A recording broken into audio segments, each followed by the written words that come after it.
The Lifeboat Paradox Part 1. The Illusion of Order. April 10, 1912, Southampton. The air has that sharp, nasty bite to it. You know the one? It's the kind of cold that tells you winter isn't quite done with the North Atlantic. Look at her. I mean, really look at her. To the people on that pier, the Titanic wasn't just a boat, it was a fortress. 5 stories of pure, unadulterated confidence. It promised to ignore the laws of physics. Inside, it's all crystal chandeliers and the smell of top-shelf cigars. You felt safe. Why wouldn't you? You had 29 massive boilers beating like a heart beneath your feet. But here's the thing about safety. It's usually just a lack of imagination. High up on the deck, lined up like white toy soldiers, sat the lifeboats. 20 of them. They looked neat, orderly, like a fire extinguisher in a building made of solid granite. A formality. But let's do some quick math. And I promise, this is the most important math you'll ever hear. 2,224 people on board.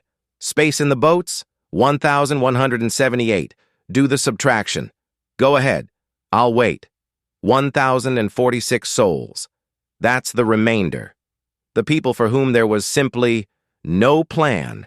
In any other world, we'd call this a crime. But here's the kicker. The White Star Line wasn't breaking a single law. They were actually exceeding them. Tonight, we aren't looking for villains in the fog.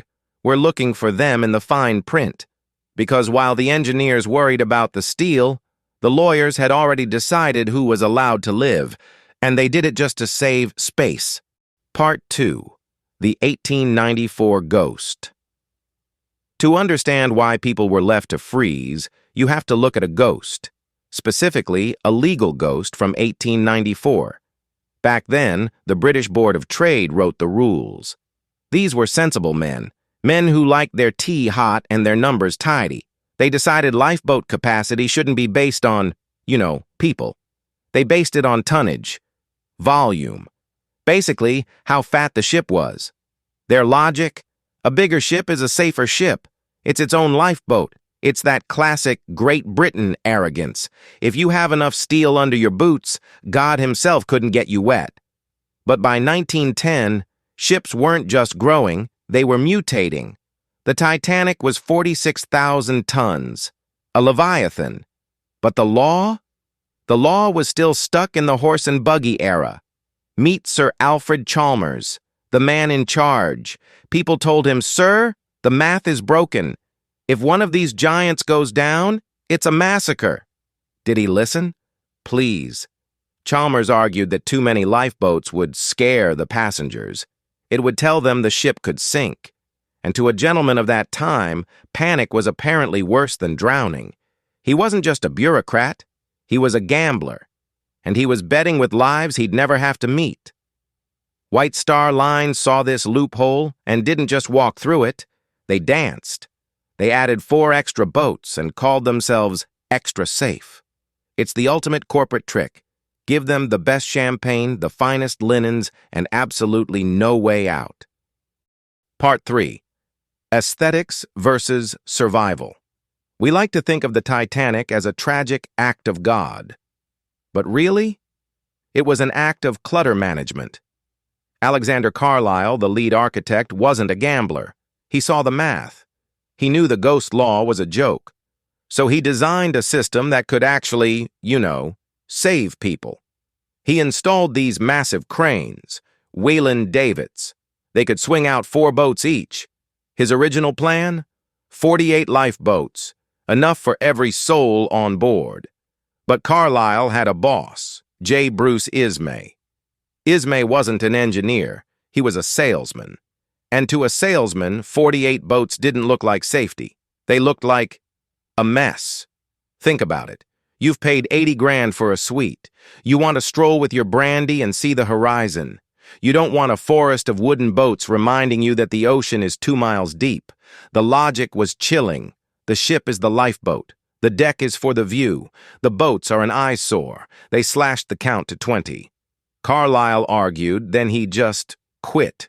He walked away from his masterpiece rather than watch it become a trap.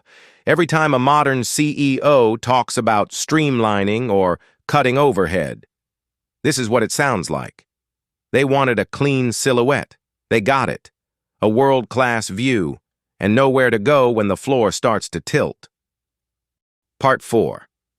The Night of Mathematical Horror, April 14th, 11:40 p.m. The Atlantic is like a mirror.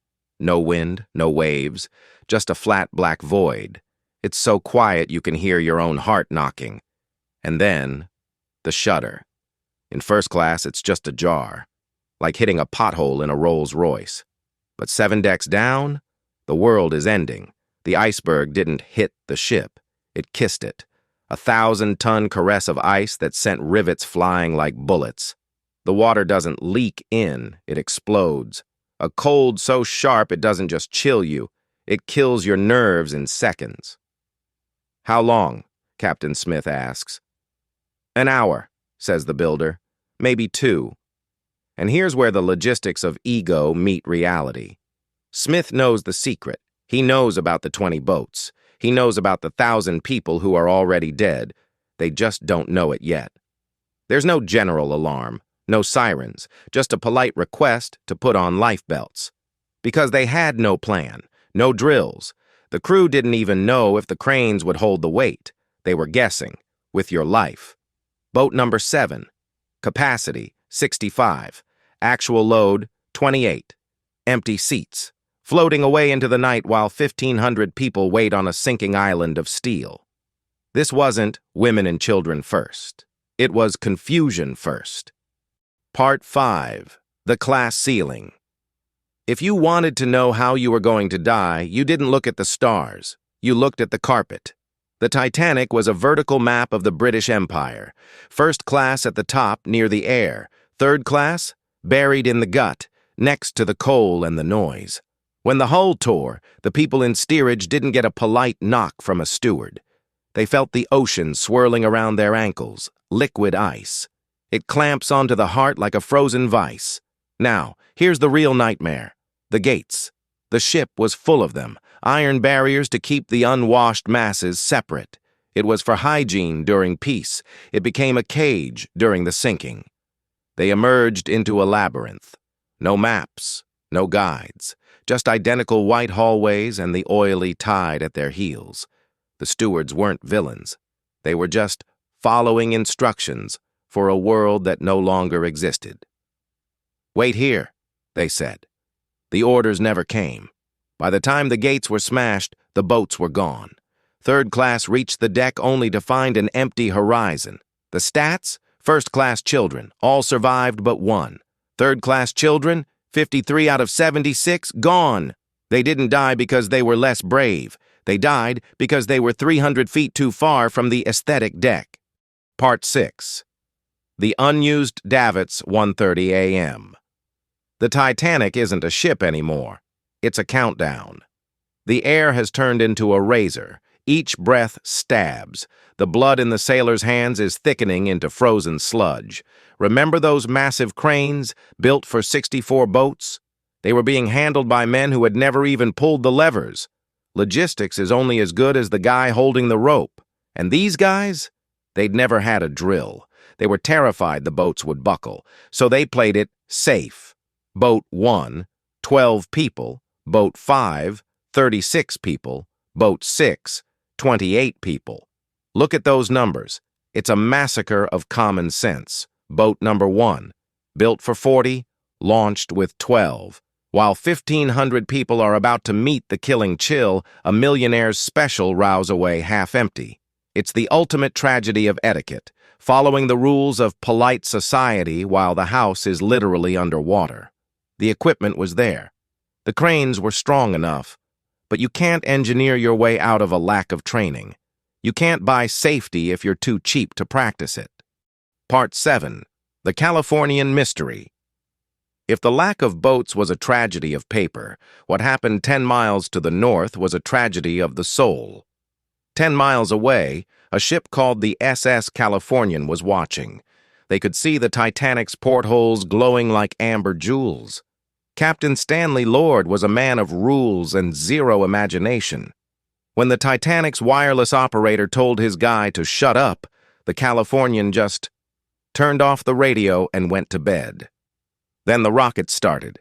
8 white streaks of light. In the language of the sea, that's a scream. Lord didn't wake up. He didn't go to the bridge. He just asked, were they company signals? He was looking for an excuse to stay warm. He chose comfort over curiosity. 10 miles. That's a 10-minute drive in your car. If they had moved at the first rocket, they could have been there before the ship broke. But the most advanced tech of 1912 was undone by a man in pajamas. Not knowing is just a polite way of saying not caring. Part 8. The price of a lesson. The Atlantic doesn't offer refunds. It only keeps receipts. When the survivors reached New York, the city was silent. The unsinkable was gone. And now the unthinkable questions began. Senator William Alden Smith didn't care about aesthetic decks. He hauled the executives into a ballroom and grilled them until the skeletons came dancing out. The verdict? The Titanic didn't sink because of an iceberg. It sank because of a lack of imagination.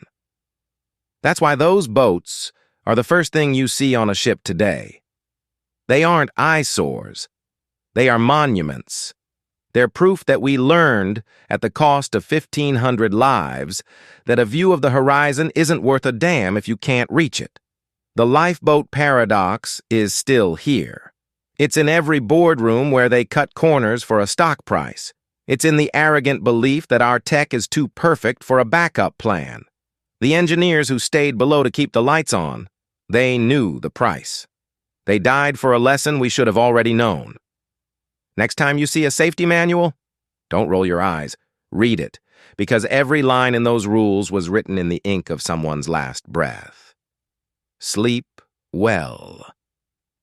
And always, look for the lifeboats.